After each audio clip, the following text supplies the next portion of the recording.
Oke, halo YouTube, ketemu lagi dengan saya. Kemarin waktu main pakai Raptor ya sama HPMA, jadi ada accident. Tapi accident ini bukan pas main, jadi antena putus ini kemungkinan waktu saya prepare mau berangkat. Kelihatan. Akhirnya pada saat main itu koneksinya terganggu, jadi jaraknya tidak bisa jauh. Karena ini kejepit sama tutup receiver box. Nah, sekarang saya mau ganti antenanya pakai antena yang tidak sama tapi frekuensinya sama, 2,4 GHz kalau kata sellernya. Jadi ini saya beli di toko alat-alat microcontroller, banyak yang jual sih. Harganya kisaran antara 8.000 sampai dengan 20.000. Monggo silahkan dicek aja di marketplace, banyak kok ya. Nah kalau kebanyakan yang jual itu pakai sudah ada konektor RPSMA nya. Nah ini konektornya sudah saya potong, kabelnya sudah saya kupas. Sekarang kita mau weld ke PCB receivernya. Nah jadi di receivernya ini antena itu di solder. Kalau yang ada konektornya itu biasanya punya Futaba atau receivernya FR Sky, itu mereka pasangnya pakai konektor, bukan pakai solder. Oke, kita pasang dulu, baru nanti kita tes gimana hasilnya.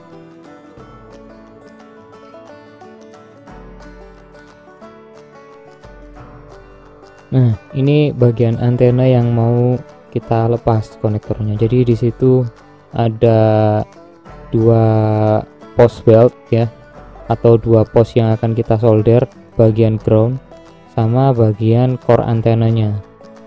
Yang bagian core antenanya itu yang ada keterangan AN. By the way, ini adalah receiver Das Micro kompatibel Sanwa punya saya. Jadi saya pakai di receiver, saya pakai untuk receiver Sanwa MT44 saya. Karena kalau beli yang original Sanwa kan mahal, jadi saya nyoba beli yang kompatibelnya, ya ternyata memang bekerja, cuman ya itu tadi mungkin kualitasnya agak sedikit kurang bagus ya. Kalau untuk respon time-nya saya rasa ndak selisih jauh lah. Kalau kita mau pakai buat main RC Adventure juga sebetulnya ndak selisih terlalu banyak. Toh ya ndak butuh untuk speed, ndak butuh untuk koreksi servo yang terlalu presisi yang signifikan. Yang jelas cukup, dan saya ndak perlu beli remote lain lah. Yang jelas Sanwa-nya masih bisa dipakai. Dan untuk instalasi, usahakan jangan sampai ada kabel core yang terhubung dengan kabel bagian luarnya. Jadi kabel serabut yang di bagian luar itu jangan sampai ada yang nyebrang di kabel core-nya, karena itu nanti akan mengganggu sinyalnya ya. Jadi kita pisahkan, benar-benar dirapikan yang baik supaya antara kabel core dengan kabel luar atau istilahnya kabel groundingnya itu benar-benar terpisah, karena nanti dia akan disolder di pos yang berbeda. Nah, kira-kira jadinya seperti ini. Kabel core itu masih ada kulitnya lagi, kabel terluarnya itu sudah saya pisahkan hampir semua. Nah, jadi harus benar-benar di fix supaya dia ndak lompat, ndak ada yang nyebrang, supaya sinyalnya juga nanti ndak terganggu.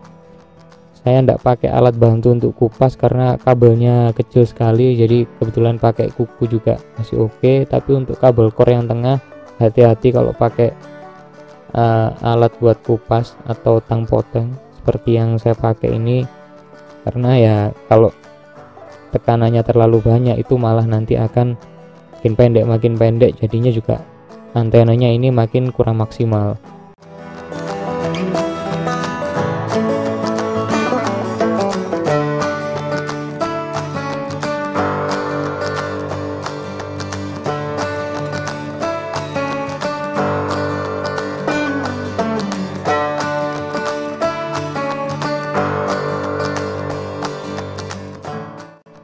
Oke, proses solderingnya udah selesai. Kira-kira hasilnya jadi seperti ini. Kabel grounding dan kabel untuk core antenanya ya. Jadi jangan sampai terbalik posisinya. Tapi ini ndak absolut, jadi ndak semua receiver posisinya sama seperti ini. Tapi paling ndak kalau kita tahu di awalnya kayak gimana, pasti untuk melanjutkan atau repairingnya juga jauh lebih mudah. Kita pasang lagi di casingnya atau di housingnya. Nah, kenapa saya pilih perbaiki? Ya karena memang sih berfungsi, cuman kemarin kan karena kabelnya putus, akhirnya jarak antara receiver sama transmitter atau remote-nya tuh jadi pendek, dan itu mengganggu karena ketemunya jaraknya nggak sampai 5 meter, mungkin 5 meter 6 meter udah putus. Remote sama receivernya nggak mau jalan, nggak mau connect, nggak mau terhubung. Akhirnya ketika main juga ya mengganggu, sangat mengganggu. Kalau banyak prediksinya ya mungkin karena ini receiver murah ya, saya ndak